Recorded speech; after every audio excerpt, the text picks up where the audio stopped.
Charisma Quotient. I'm your host, Kim Seltzer, a dating and makeover expert, where I will help you build confidence, make connections, and find love from the outside in.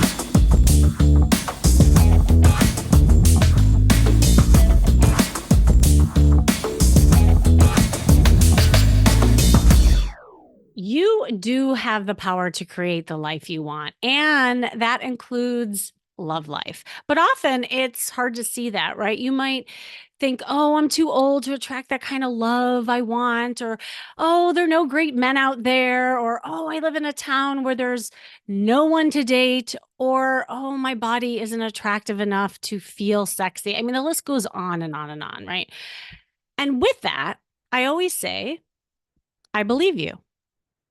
I mean, I believe that you believe that all of those things are true because that is all you are seeing, right? But if you think about it as putting on a different pair of glasses and suddenly you see the same world but different, that's where the power comes in. I mean, what if you knew you had the power to see that you can find love at any age, that there are great men and women all around you, that you can find other singles just like you where you live, and that when you look in the mirror, you see one sexy guy or one sexy gal?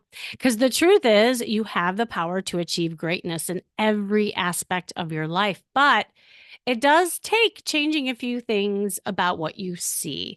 So, in my workshops, I often talk about using what I call the MAP method. And that is changing your mindset, changing your approach, and changing your perspective. So it might mean putting on a certain dress where you see your body differently. It might mean joining a social group where you see more singles in your age group. It might mean really paying attention more to noticing who's noticing you, to see the great men and women everywhere, right? And it means having a more positive and abundant mindset than one of scarcity and negativity. And it's doing things that you normally wouldn't do. And that is where you get a different result, because at the end of the day, that is all we have control over. I mean, you cannot change other people or the environment around you, but you can change you to achieve the greatness you deserve. But that last part is crucial. You have to see that you deserve something more. I remember I was coaching this woman, and actually, she had just recently been on my Where Are They Now episodes. And if you want to catch that, it's with Vicky, and she was talking about exactly that whole transformation she went through. Because when I first started working with her, she kept saying there are no good men out there. She hated dating. She was wearing drabby clothes. She never thought she was sexy. Like all the things that she saw in the mirror and also believed were absolutely true. So guess what? Dating sucked. Quite honestly, like, and all the men that she was attracting was not her men. And she got in a real big funk. And she said, I live in a small town. I don't think there's a lot of guys here who are my age group who actually I could date. So, she did a series of programs with me. We definitely started from the outside, as I always do. And we had to get her a new look because those clothes she was wearing was not serving her. And so she wasn't going to be able to see anything different. And so we got her a whole new clothes. And she talks about this on the episode. That's when everything changed, when she saw herself in those pictures in the mirror as this beautiful, sexy woman. And then, of course, I was teaching her other things like conversation tricks and how to elongate her story so that men could really feel her, and really practicing the emotional intelligence piece. And the most beautiful thing was, after she went to one of my dating retreats and doing some coaching, she was just happier. And because of that, she started seeing things in a more positive light. And guess what? It's not like a mistake or an accident that she attracted this great guy into her life. Oh, and guess what? He is in her area, where she said that there were no great men. So I tell that story because I think it highlights the point that we're talking about today. You can achieve greatness in your love life. And with me today is an amazing woman who's going to help me talk about this topic so that you can feel empowered to transform your life into greatness. She is the founder of the Next Step Leadership Academy, a company that empowers women to use everything that shows up in their lives, good, bad, or otherwise, to reach their next level of greatness. And she is a transformation specialist using her everyday peace philosophy to coach women on how to master goal attainment.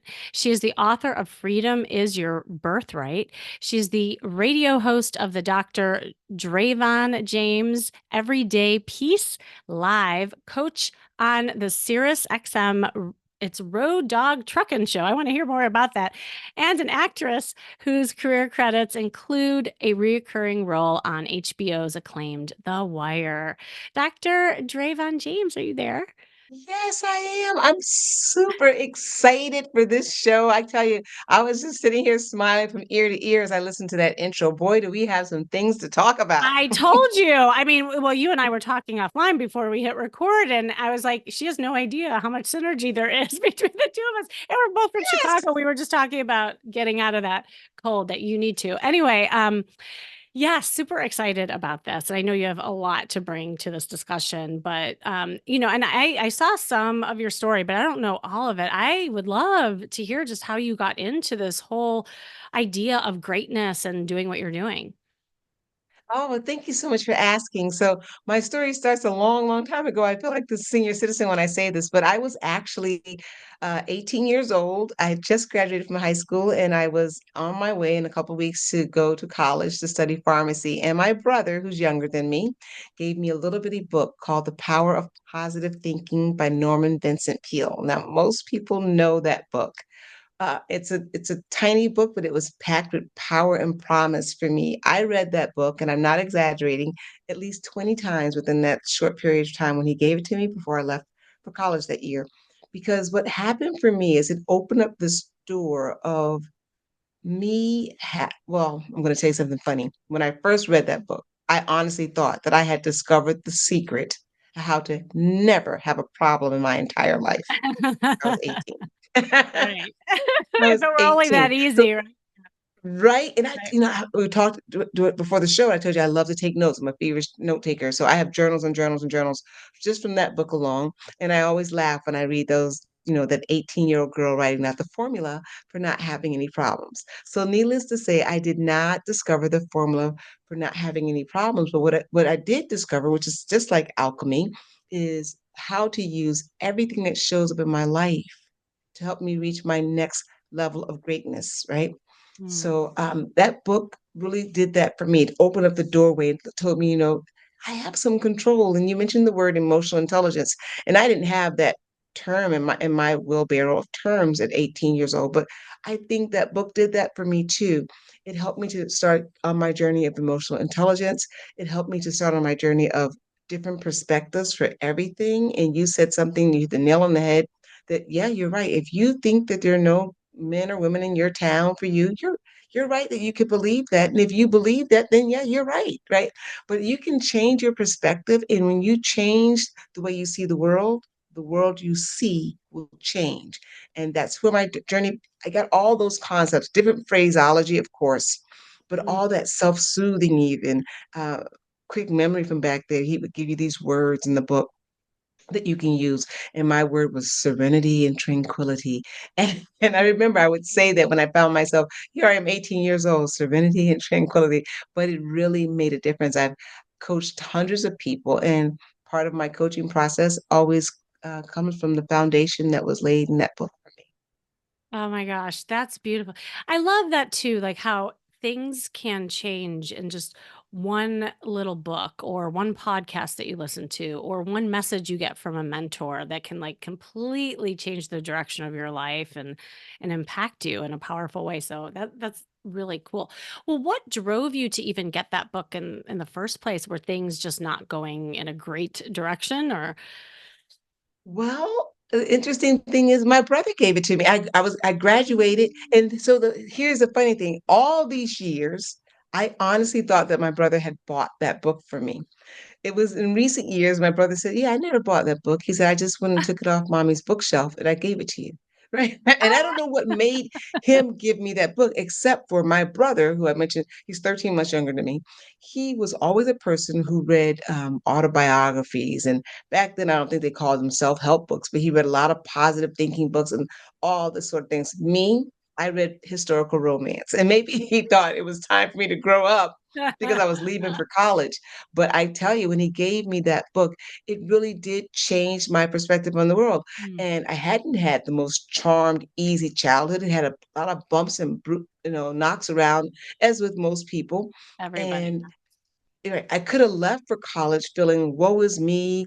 When you go to college, you're opened up to a whole nother world, kids from all kinds of, backgrounds who have a lot more. You look at you're like, oh, I'm doing worse than what I thought. But that book, because I read that book, I think I walked into the university a new person. I was walking into a new life, Mm, but that book opened up a new door inside of me where I mm. really did feel I was seeing things literally and figuratively for the first time. I was seeing me for the first time. I was beginning to watch how I processed information. I was beginning to watch how I defined something a problem and why I defined it a problem and why couldn't it just be an adventure, right? Yeah. Why couldn't it just be an adventure? Same, quickened heart rate and uncertainty, right?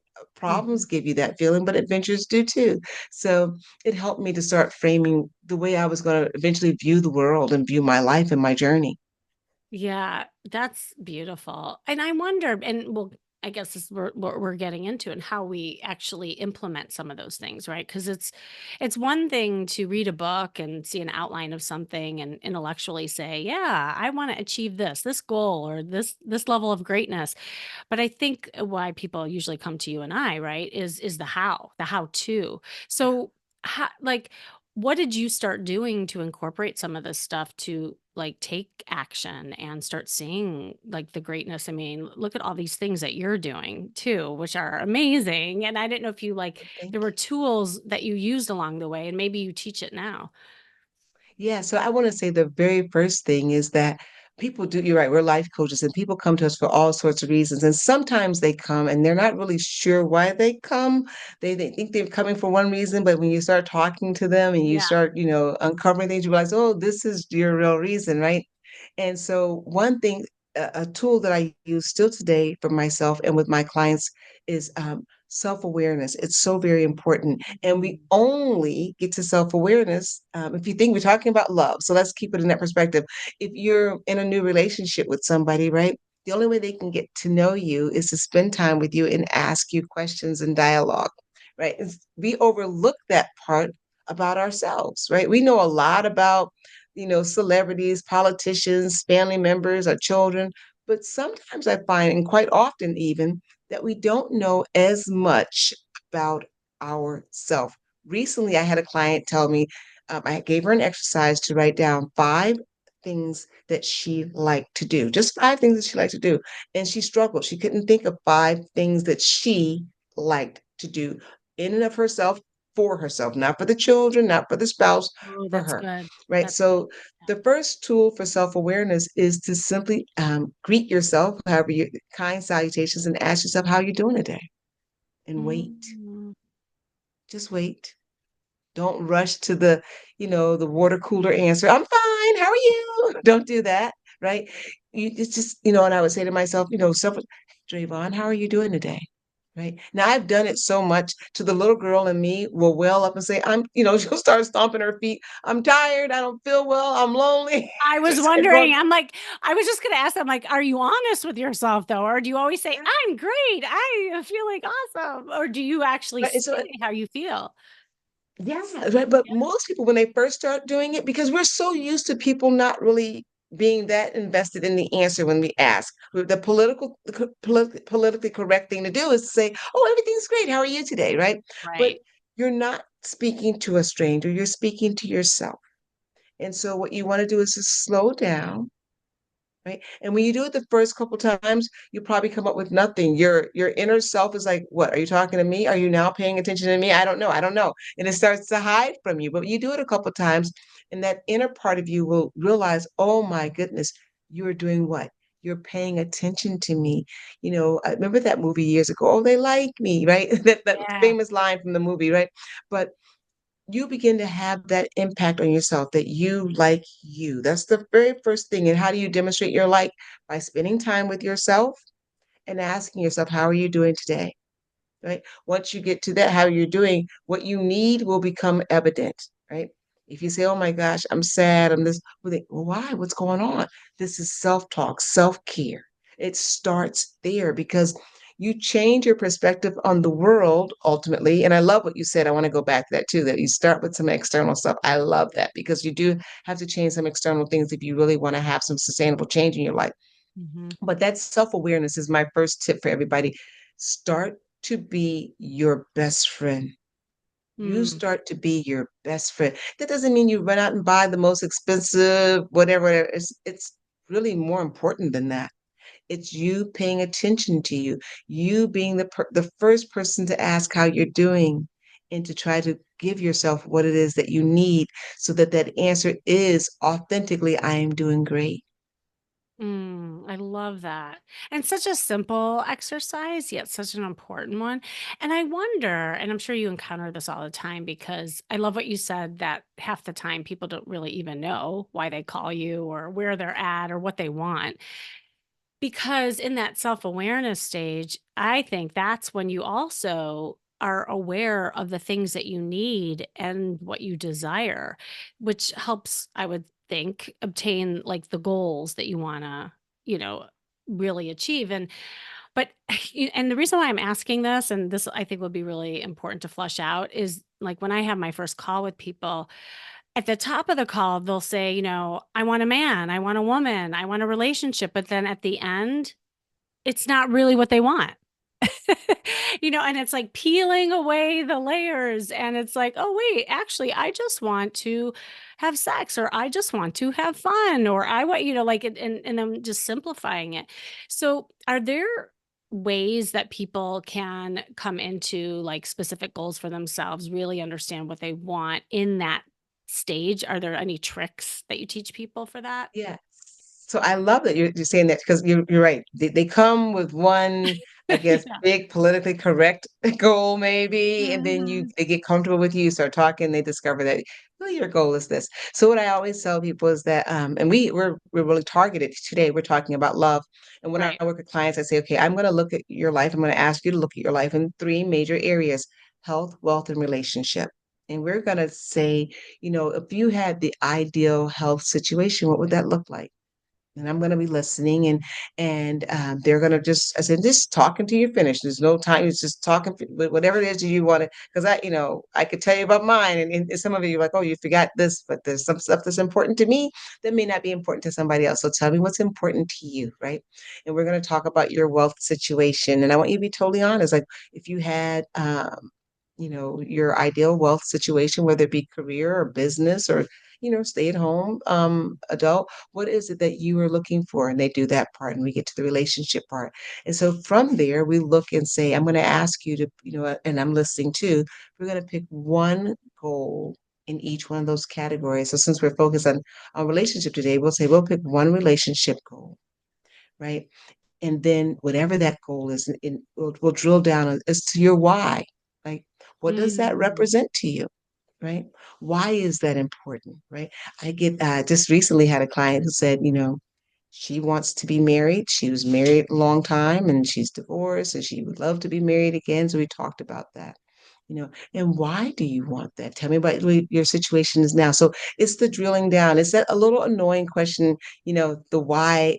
Okay, then why? Okay, then why? We keep going down and asking the whys and really getting to the root of where we are and what makes us happy, not the politically correct thing.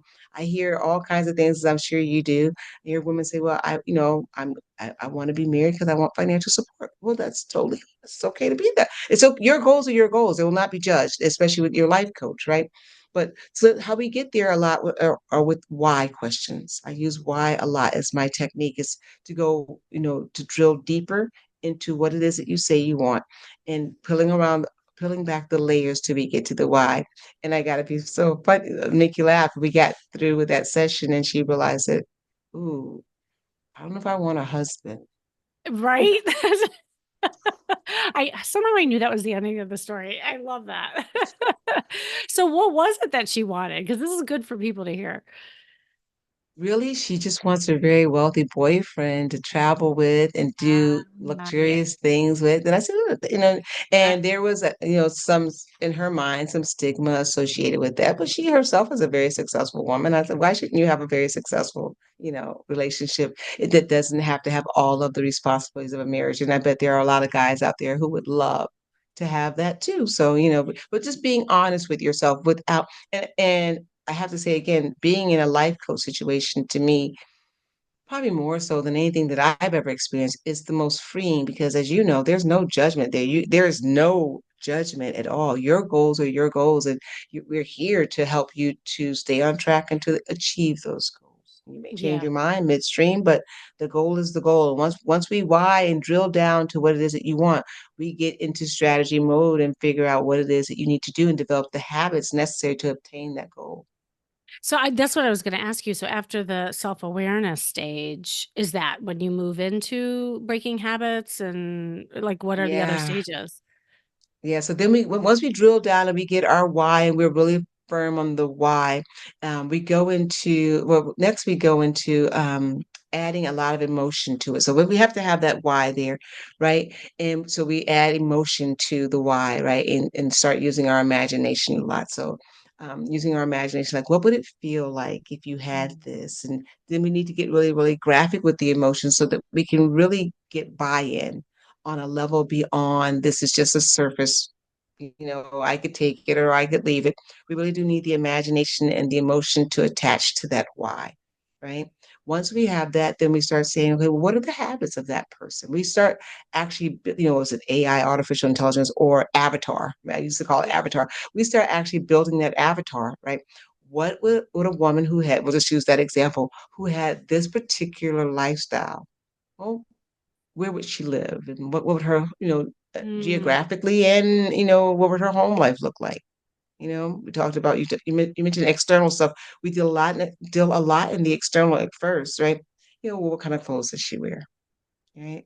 Does she wear perfume? How's her hair? Is it short or long? We do all of this. We create an entire avatar that we become very, very excited about. And get you. And if you're not excited about it, we scratch and we start over because you need to want to walk in this person's shoes like yesterday. Like, oh my gosh, I'm so excited about being her.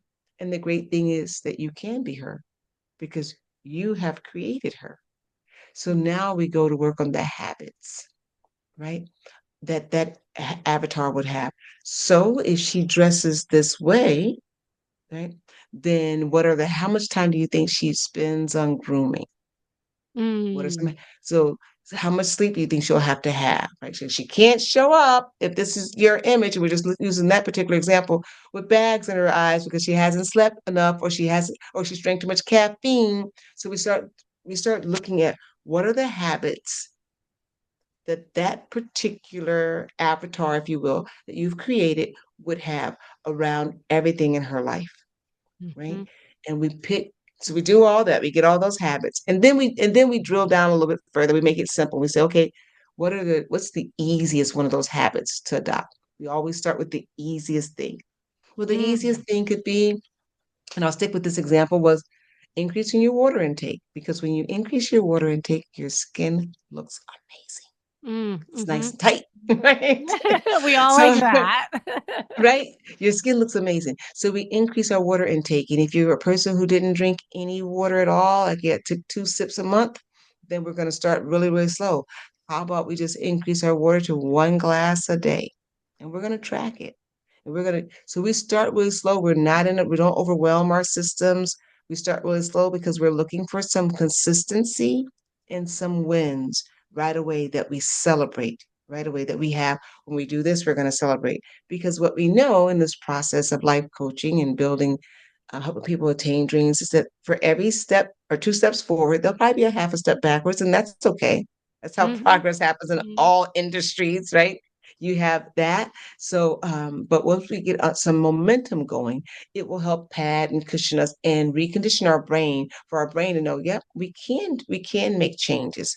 We may have had an upset. I had a client who was on a roll going to a gym 7 days per week. He was going 7 days per week, and he missed maybe a few days due to some sickness. And say, well, I'm going to get right back up and do it because I had 2 months in. And in the past, for most people, if they miss 7 or 10 days, they would consider it a wash. But because we celebrate the small wins along the consistency journey, it's easier to get right back on the wheel and start over, right? And pick up where you left off without, so we do that as part of our process as well. The imagination, the emotion, creating the avatar, and then picking our goals and then selecting the smallest goal to start with. That is awesome. And it so speaks my language too, because I think it takes the overwhelm out of the goal that most people want.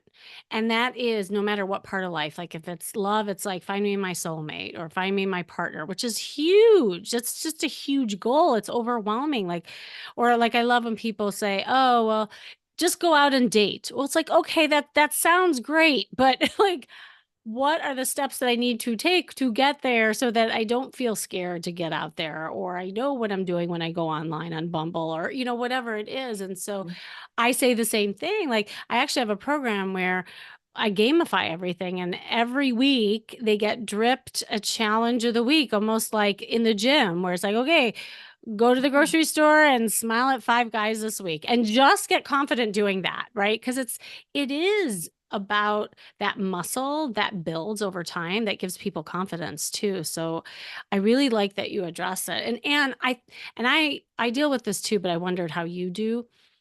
What happens when there's these old habits that creep up and or people kind of fall in that victim mode, like, oh, I can't do it, or they give up? Are there things that you do to help them get back on the horse, so to speak, or Yeah, reshape I their love that. habits? Yeah. Right, to reshaping habits, right? So, people do have a lot of. So, what I try to do with most of my clients is we identify where we're going to focus, and then if there are any roadblocks to that particular habit. So, for example, the drinking of the water, right? So, Right. um, and if you have a bad habit or the habit, I don't say it's a bad habit, but the unwanted habit of drinking, I don't know, lots of Diet Cokes. Not there's anything wrong with that, but if that's the unwanted habit that you have, we track it, right? So I'm big in Mm. tracking and trending. So I want to know, well, what if we replace if you're telling me you're drinking 5 Diet Cokes a day and I want you to drink a glass of water a day, then tell me, let's track first of all, let's not make any changes. Let's just track the Diet Coke. Now, what you'll find, interestingly enough, is that you know how we heard as a little kid when you're learning how to cook, a watch pot never boils, right? Well, when you shine the light of awareness on unwanted habits, when you start watching them, they sort of like shrink back a little bit because they don't Mm. want to be watched. Those habits don't want to be watched. They don't want to be noticed. They want to run in the background. So we'll start just watching it and document. I said, I'm really going to need you to document. I don't care how you do that, but I really want to know when we get together next week how many Diet Cokes, if that's our example, how many Diet Cokes you drink per day. So if we're meeting once a week on Wednesday, you're gonna start tracking it tomorrow morning, Thursday, and you're gonna track it all the way to the meet again. That's all we're gonna do. And then we're gonna talk about where in your day, if we remove one of these Diet Cokes, it would cause you the least amount of discomfort. That's the one we're looking for. Mhm. The least amount. You probably need that midday one, right? That's awesome. I like that a lot. Yeah, Yeah. so we do that, and then we try to replace that the wanted habit right there, and we just Right. track and train, and we move slowly. Again, like you said, we don't want to overwhelm the system. So that's how we deal with those unwanted habits. Now, you mentioned something that's very, very important. Quite often, we get people, and I know you do too, who come in and they have a victim mindset. There is a reason, and quite honestly, when you listen to their story, when I listen to their story, it is a story that would make you say, "Oh, I Yeah. could understand why you give up, but you didn't come to me because you want to give up, Mhm. right?" So we have to reframe that story. So this is how I do that. I want them, I said, tell me the story from beginning to end. Don't leave anything out. If you need to backtrack because you forgot something, we could spend this whole hour on you telling me that story because I want you to tell it all to me, right? And they tell me the story, and maybe we both have tissues and we just can't believe what this has happened, right? So then we get to the end of that story, and I say, now here's the beautiful thing about that story is that you could only tell me that story as the victor. You couldn't possibly still be the victim to tell the story. Mhm. The victor tells the story about what happened, right? If Ah, you had succumbed to whatever was trying to destroy you, someone else would be telling me the story about you. You told me your own story. So, and then next week we come back and say, so your next time you're going to tell me this story as the hero. We I have love that got to reframe. reframe the story, right? I said, so you're going to tell me who did what to this woman and how she came out on top and this happened. And then you're going to tell me. And so we have to, again, changing the perspective. The facts are the facts. Those things happened. I believe you. Now we've got to give those things a different meaning. And we have to practice retelling that story. And I said, and as often as you need to go back and you could have a really bad day, as we all do, and you come into your coaching session and you don't want to hear anything about how, because this just all you can think about is what happened to you 20 years ago, and it's got you reeling today. Okay, we're going to spend some time on that today. Then that's what we're going to use our time for. What we're going to reframe that story. You're going to tell it to me as the hero until Mhm. you start able to retell that story to yourself every time it pops up, and then you're finding spots in that story that used to make you cry that now make you sit back and pat yourself on the shoulders like, I'm amazing. I'm just amazing. Oh my God. It's so good too, because what you're doing, and it sounds like, just to kind of recap the whole kind of system that you have put together, is really having people visualize a new them, and Yeah. not just in their mind, but also in their body, in the way it feels, in the way that you move through life, in the way that what you would be doing. And like when you embody that energy, like it's that phrase, act as if until you become, and you will become that when you walk in those Yeah. shoes, for a while. But it does take work. It does take repetition to kind of reprogram old programs. I mean, it's just like a computer. I tell people, our brains are like computers. We have to override it with, new strategies and ways to, like, just also believe that it can be different. And how this can apply to your love life, you listening. I mean, all of the things that you're saying, you can absolutely do in your dating life. There was a woman who I had her do exactly that. Like, I had her track all her moods every time she would go on a date, and then, like, journal what her feelings were, not what the date consisted of, but how she felt on that date and what she was reacting to. Very different data that she was collecting. I call it data dating. Like, don't get attached to the outcome. Don't think of this person as a boyfriend or girlfriend. Just do the data dating. And then, because her mantra was there were no good guys out there. She had a lot of toxic relationships until she started doing the data dating and just, like, looking at things and building that confidence and doing things differently. And that's all you can do, right? Is practice each day. And when you're present with it too, I feel like that's also an important piece to this. Like, you can't get ahead of it, or you can't get bogged down from the past. You really have to be present and what you can do in that moment. And, by the end, I have her even on video. She shouts, "There's abundance of men. I think there's men out there for me everywhere." And it was awesome. And she did. She started dating up a storm, and it never had happened. But she created her own reality, to your point. Like, we all have the power to do that. So I love And this I love conversation. it. I know. I love the fact that she shouted it because that's energy, right? That's a Yeah, whole emotional thing, right? And people, that energy really, really matters, especially when we're talking about the dating world, right? We want to have that positive energy, but we've got to change our mindset. And I got to remember that data dating, it's like, yeah, what were you feeling in this moment? And then, and it's okay to feel your feelings, but you got to be aware of them and realize, what is this attracting? And how, exactly. and when I'm feeling it, what signals am I giving off? Yeah. Yeah. Well, and with all the stuff that we're talking about, and maybe could be kind of the parting words of wisdom, if you will. Like, how does this all achieve greatness then? Like, how because I mean, greatness, I guess, is such a big word, right? And I just wondered how you teach that and how we achieve that. So I use this quote by Socrates.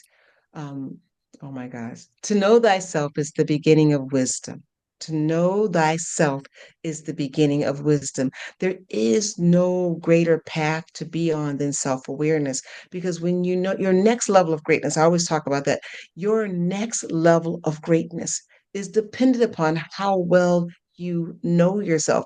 When you're not wise about a particular thing, especially yourself, you may have goals in life that don't actually suit you. It could be the goals of your parent or your spouse or your neighbor. There are nice goals that they have for you, but they're not Mm. necessarily your goals. So you reach your next level of greatness, your goal, your level, when you have more wisdom, you're more wise about what it is that you want. And then you're able to also develop a pathway to get to that level. And it never stops. We don't actually just get there. Even if we do get the relationship of our life that we absolutely love, there's growth and development within that relationship. That relationship can go to the next level of greatness. Even if you think you're the happiest you've ever been, there are higher levels of greatness the more wiser you become about yourself. Love it. Love it, love it, love it. I could literally go another hour with you, but I know we're going, going out of time. But tell us or tell everybody where they can find you, any resources that you have for them. And seriously, thank you so much. Oh, you're so welcome. So you can find me on social media, all outlets under Dr. Dravon James, and that's just Dr. Dr. Dravon James. If you visit my website under the same name, you'll find lots of wonderful free tools that you can get overcoming self-esteem issues, dealing with all sorts of things that will help you as you present yourself to your world and your dating life and your love life that help you first fall in love with yourself and make yourself more available for somebody else to fall in love with you. Yes, amen to that. Because it really is about looking in the mirror and saying, I'm sexy. I know what I got going on, and I love myself. So, Absolutely. I would love right? for everybody who's listening to this podcast, find a mirror now and say those things to yourself. You cannot say them enough. You cannot. No, it's so true. Well, thank you again so, so much. And thank you listening, of course, joining me today. And it's been the Charisma Quotient. I'm your host, Kimmy Seltzer. Remember, you can build confidence, make connections, and find love from the outside in. And make sure you go to my site, kimmyseltzer.com, as always, to see ways I can help you. And if you're like fed up with the direction of your love life and you want help achieving greatness and attracting the love you deserve, and remember that deserving piece is really, really important. Just book a personal session with me and I can help you. Just go to the link in the show notes and book it now while you're motivated to do so. Now's the time. And remember, working on you is working on your dating life. That's all for now.